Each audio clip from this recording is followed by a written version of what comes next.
In the latest installment of what has become the pinnacle of automotive bedlam, the Donington Park racing circuit played host to round 4 of the League Zero Formula, a spectacle that, under the right lighting, could easily be mistaken for a live reenactment of Mario Kart. Minus the blue shells, but certainly packed with all the banana peel slipping madness you could ask for. The race kicked off with a maneuver so astounding, one would think Elliot Corti mistook the starting lights for an eBay auction on a rare collectible, aggressively outbidding his competition to overtake Ryan Thibault for P13, as if his life depended on procuring that final piece.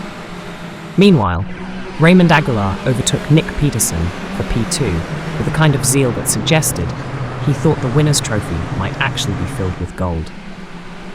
David Iezzi and Gail Rolls decided early on to add a sprinkle of chaos to the mix, running into trouble in Sector 1 with such gusto, one could only assume they were under the impression that points were awarded for the most spectacular shambles rather than race position. This set a tone of tomfoolery that would lovingly embrace the entire race.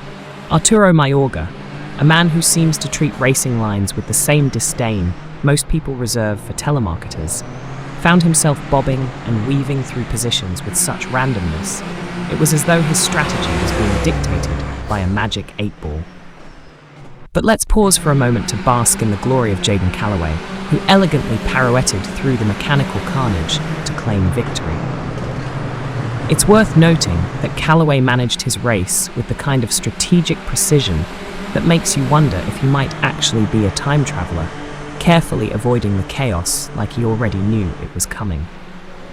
Nick Peterson and Felipe Sarkis rounded off the podium finishers, performing admirably amidst a field that seemed more intent on redefining the laws of physics rather than adhering to them.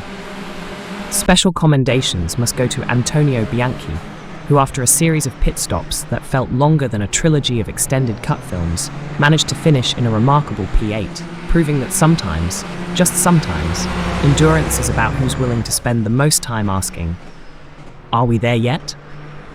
As for the rest, let's not pretend there was anything resembling normal racing going on. This was less of a Grand Prix and more an exercise in vehicular pinball, with drivers bouncing off one another with the kind of enthusiasm that would have made even the most fervent demolition derby participants say, "Maybe ease up a bit, mate."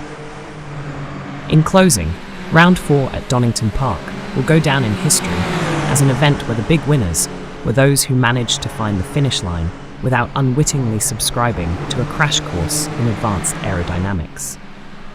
And the losers? Well, let's just say they provided the kind of entertainment that would make even Leapbot blush, a feat unto itself. As we look forward to the next round, one thing is abundantly clear. In League Zero Formula, expecting the unexpected doesn't even begin to cover it. Buckle up, dear audience, for this circus on wheels is far from pulling into its final stop.